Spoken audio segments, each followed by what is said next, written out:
तो आज हम लोग क्या देखेंगे, टाइप्स ऑफ ब्रांच अकाउंट। एक बार फिर से रिमाइंड कर लेते हैं, ब्रांच अकाउंट क्या होता है। जब कोई व्यावसायिक संस्था अधिक लाभ कमाने के उद्देश्य से, ग्राहकों की संख्या को बढ़ाने के उद्देश्य से, ग्राहकों को अधिक सेवाएं प्रदान करने के उद्देश्य से अलग अलग शहरों में, नगरों में, देशों में उसी प्रकार के व्यावसायिक इकाइयों की स्थापना करता है, शाखा कहलाता है। यहाँ आपको एक बात जानना बहुत जरूरी है, कि याद रखना है, शाखा तभी कहलाएगा जबकि उसका नियंत्रण के लिए एक मुख्य कार्यालय होगा, तब वो शाखा कहलाएगा। यदि मुख्य कार्यालय नहीं होगा तो शाखा नहीं कहलाएगा। क्लियर? अब देखते क्या है, शाखाओं के कार्य प्रणाली में भिन्नता के आधार पर उसे हम भिन्न भिन्न प्रकारों में बांटते हैं।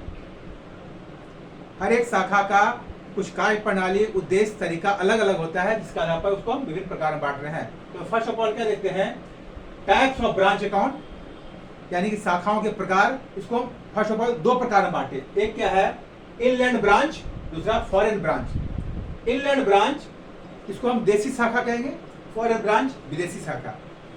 देसी शाखा वह शाखा है जो आपके देश की सीमा के अंदर स्थित हो।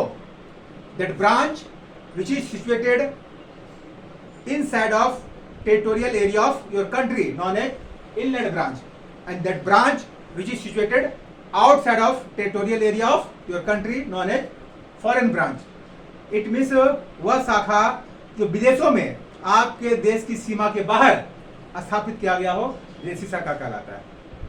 ठीक है, फिर देखते हैं क्या, अब इनलैंड ब्रांच का डिफरेंट टाइप्स है। इनलैंड ब्रांच का डिफरेंट टाइप्स है। पहला क्या है, डिपेंडेंट ब्रांच और इंडिपेंडेंट ब्रांच। डिपेंडेंट ब्रांच यानी कि वह आश्रित है, वह मुख्य कार्यालय पर मुख्य रूप से आश्रित है, यानी कि all information, all goods, all materials, all services provided by head office to this type of branch. आश्रित ब्रांच वह शाखा है जिसके पास बेचने के लिए माल, वस्तु, खर्च करने के लिए पैसा, नीति का निर्धारण सभी मुख्य कार्यालय के द्वारा किया जाता है।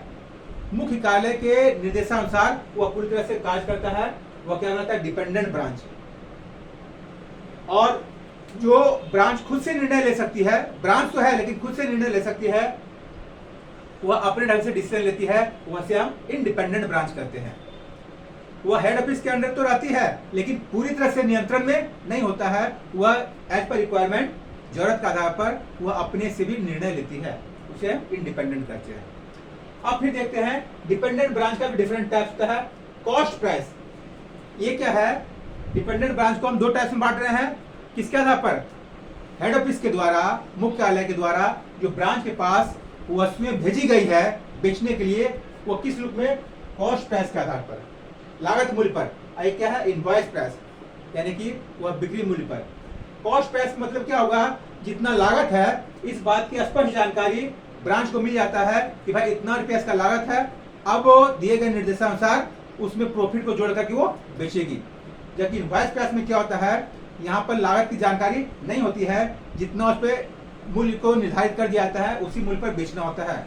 इट मीन्स इनवॉइस प्राइस की कंडीशन में ब्रांच के पास यह जानकारी नहीं होती है कि इस वस्तु पर किस दर से लाभ लिया जा रहा है, जबकि कॉस्ट प्राइस में इस बात की स्पष्ट जानकारी ब्रांच को होती है किस दर से लाभ लिया जा रहा है।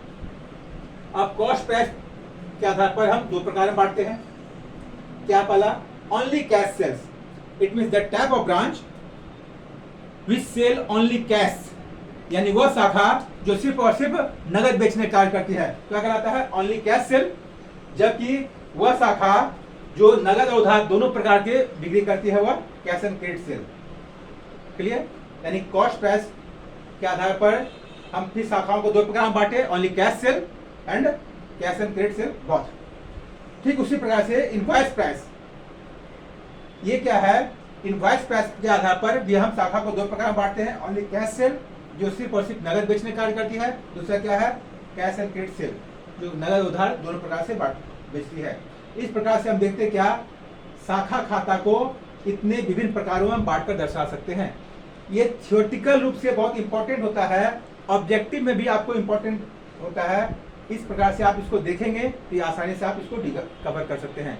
इसके अलावे नेक्स्ट क्लास में हम देखते हैं कितने तरह से, किस प्रकार से हम शाखा के लिए खाता का तैयार करते हैं, शाखा का निर्माण करते हैं, खाता का निर्माण करते हैं, उसको हम नेक्स्ट क्लास में देखेंगे।